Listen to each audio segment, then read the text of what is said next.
எல்லா அரசு ஊழியர்களும் மக்களுக்கு சேவை செய்யக்கூடியவங்க. இப்ப யாருக்குமே பணம் கொடுக்க வேண்டிய அவசியம் இல்லை இல்லையா? இப்ப ரீசெண்டா வீட்டுக்கு பாம்பு வந்துச்சுங்க சார்.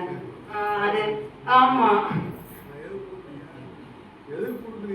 அது தெரியலங்க சார். அவங்களே கேட்டாங்க, ஒருவேளை பணம் கொடுக்கணும் போல அப்படின்னு நினைச்சு நாங்க கொடுத்தோம். அது பக்கத்துல செருப்புட்டு அடிச்சிடலாம் அப்படின்னு சொன்னா பையன் தான் சொன்னேன். இங்க வந்து பயர் அதை மூலமா வந்து கிளாஸ் அட்டன் பண்ணிருக்கான். அப்ப இல்லம்மா பயர் சர்வீஸ் தான் போன் பண்ணணும் அப்படின்னு சொல்லவும் நாங்க ஓகே பயர் போன் பண்ணிட்டோம். அவங்க ½ வந்துட்டாங்க. ஆனா படிச்சுட்டு 1000 ரூபாய் கேட்டாங்க. அது எங்களுக்கு தெரியல. அப்ப வந்ததுனால கொடுக்கணும் போல.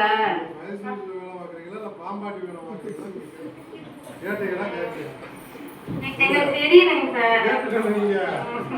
அவன் சம்பளம் வாங்குறாங்க மாசம் அப்ப வந்து எந்த அரசு ஊழியருக்கும் பணம் கொடுக்க வேண்டாம். 10 பைசா கொடுக்க வேண்டியதில்லை. போலீஸ்கார முதல் கொண்டு எல்லாத்தையும்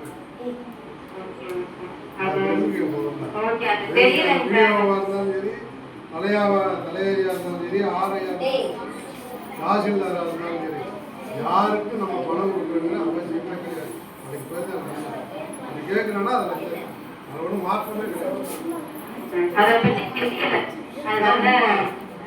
அரசு ஊழியர்னா என்ன செய்யலாம்? ஆசிரியர் கேட்கவே நீங்கள் கொடுக்க உங்களுக்கு என்ன இருக்கு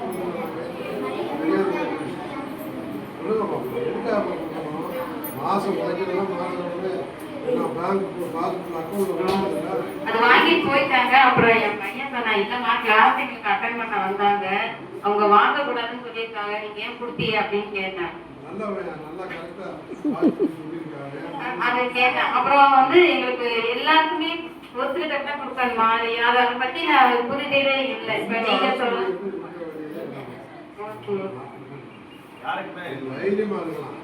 அதுக்குதான் வந்து போன் பண்ணுங்கன்னு சொல்றேன். யாரும் வந்து தைரியமா நடக்குது நடக்காம எல்லாம் இல்லை. தைரியமா வந்து கம்ப்ளைண்ட் கொடுக்க மாட்டேங்கிறாங்க. பிரச்சனையா அதுதான். கோர்ட்டு கேஸ் அலைய முடியலைங்கிறாங்க. எல்லாம் பயமா இருக்குமாங்க. எதுக்கு பார்க்கணும் சொல்லுங்க பார்க்கலாம். அப்போ சொல்றது அவங்க காசு கேட்டு நாங்கள் வாங்கிட்டு நம்ம எதுக்கு பயப்படணும்? அனுபவிச்சுட்டு போறேன். இப்ப கிராமத்துல எல்லாம் வீட்டுக்குள்ள டேப் போடுறது, இந்த கரண்ட், அதுக்கு வந்து காசு கேட்கறாங்க சார். அதை நாங்க எப்படி கம்ப்ளைண்ட் பண்றது? வாய்ஸ் எல்லாம் எடுத்துப்பீங்களா?